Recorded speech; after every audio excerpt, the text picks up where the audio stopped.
We're going to be talking about the Constitution of the United States today. So let's go over some guiding questions. Our first one, understand the basic outline of the Constitution. Understand the 6 basic principles of the Constitution.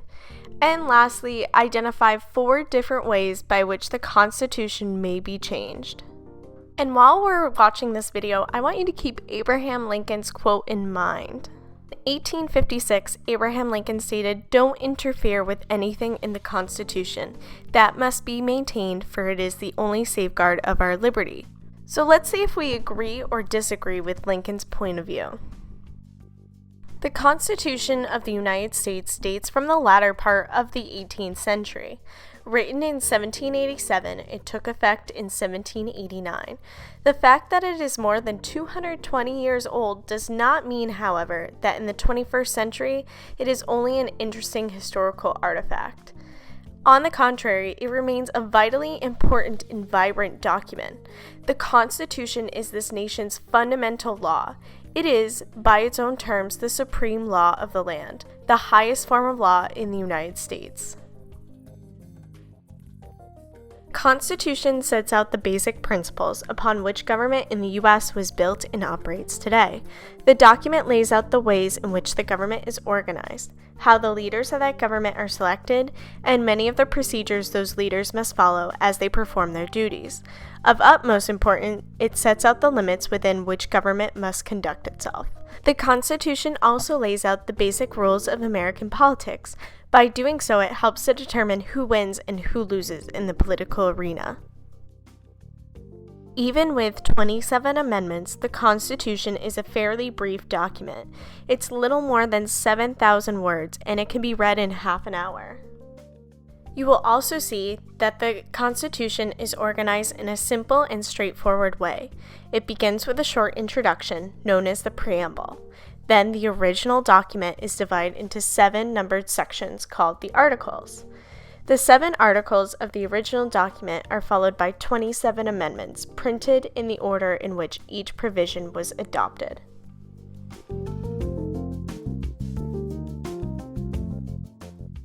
In the preamble to the Constitution, the framers stated the 6 goals they wanted the national government to accomplish: form a more perfect union, establish justice, ensure domestic tranquility, provide for the common defense, promote the general welfare, and secure the blessings of liberty to themselves and the generations that follow.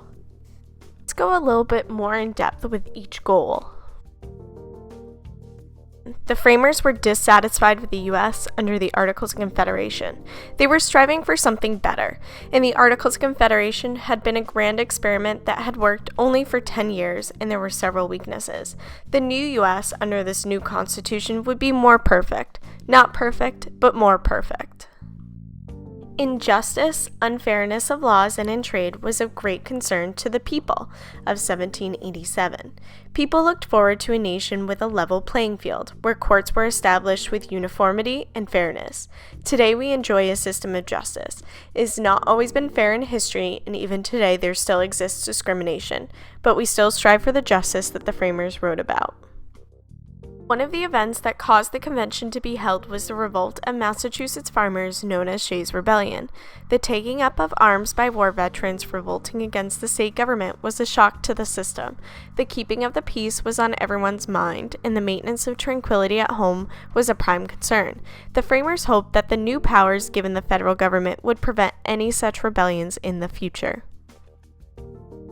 The new nation was fearful of attacks from all sides, and no one state was really capable of fending off an attack from land or sea by itself. With a wary eye on Britain and Spain, and ever watchful for Indian attacks, no one of the U.S. could go at it alone. They need each other to survive in the harsh world of international politics of the 18th century. This and the next part of the preamble are the culmination of everything that came before it. The whole point of having tranquility, justice, and defense was to promote the general welfare, to allow every state and every citizen of those states to benefit from what the government could provide. The framers looked forward to the expansion of land holdings, industry, and investment, and they knew that a strong national government would be the beginning of that. in hand with the general welfare, the framers looked forward to the blessings of liberty, something they had all fought hard for just a decade before. They were very concerned that they were creating a nation that would resemble something of a paradise for liberty, as opposed to the tyranny of a monarchy where citizens can look forward to being free, as opposed to looking out for the interests of a king. And more than for themselves, they wanted to be sure that the future generations of Americans would enjoy the same.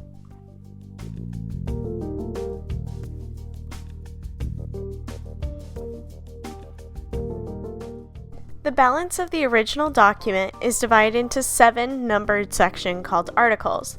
The first 3 articles deal with the 3 branches of the national government: Congress, the presidency, and the federal court system. These articles outline the basic organization and powers of each branch, and the methods by which the members of Congress, the president, and the vice president, as well as federal judges, are chosen. Article 4 deals mostly with the place of the states in the American Union and their relationship with the national government and with one another.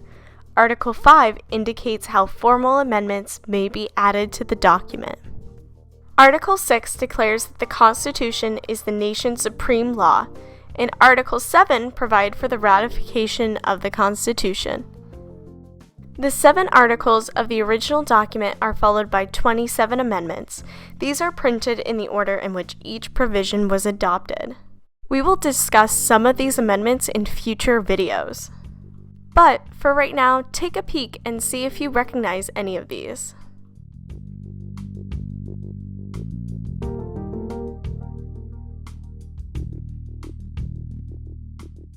As stated before, the Constitution is built around several basic principles or themes. In the U.S., all political power resides in the people, a concept known as popular sovereignty. The people are the only source for any and all governmental power. Government can govern only with the consent of the governed. The principle of popular sovereignty is woven throughout the Constitution.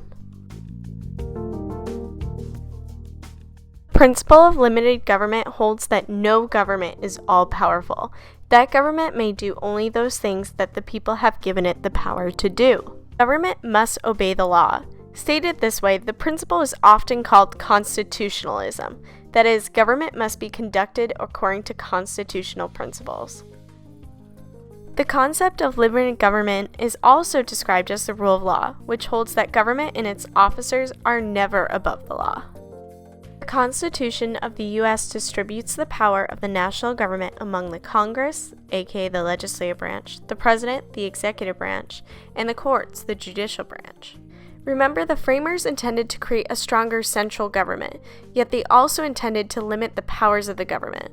The doctrine of separation of powers was designed to accomplish just that. The 3 branches are not entirely separated nor completely independent of one another. Rather, they are tied together by a complex system of checks and balances. This means that each branch is subject to a number of constitutional checks or restraints by the other branches. In other words, each branch has certain powers with which it can check the operation of the other 2. Power of judicial review may be defined as the power of a court to determine the constitutionality of a governmental action. In part, then, judicial review is the power to declare unconstitutional. Power of judicial review is held by all federal courts and by most state courts as well. The principle of federalism, the division of power among a central government and several regional governments, came to the Constitution out of both experience and necessity. They constructed the federal arrangement with its division of powers as a compromise. Since you can't have the entire population vote on everything, you vote on people who share similar beliefs and allow them to vote. This is called republicanism, which allows the direct election of senators and representatives. As we study the Constitution and throughout American government, you'll see many of these principles. These themes will be repeated throughout American government.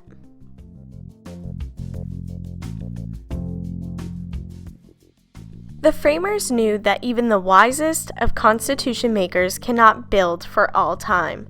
Thus, the Constitution provided for its own amendment, that is, changes in its written word. Article 5 sets out 2 methods for the proposal and 2 methods for the ratification of amendments. So there are 4 possible methods of formal amendment.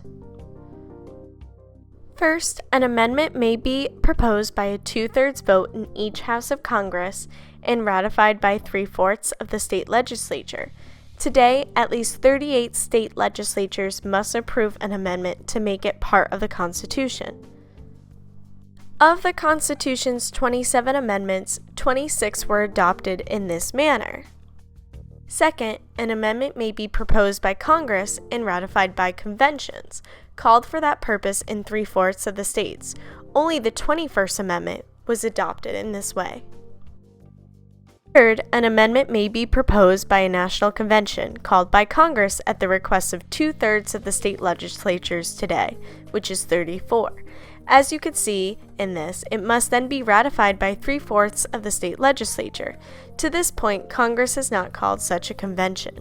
Lastly, an amendment may be proposed by a national convention and then ratified by conventions in 3/4 of the states. Remember, the Constitution itself was adopted in much the same way.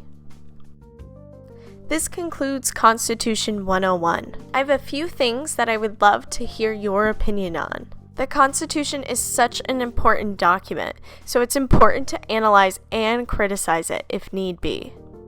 Most importantly, however, I want to know if you agree or disagree with Abraham Lincoln's quote, "Don't interfere with anything in the Constitution. That must be maintained, for it's the only safeguard of our liberties." Any questions? Just email or comment below.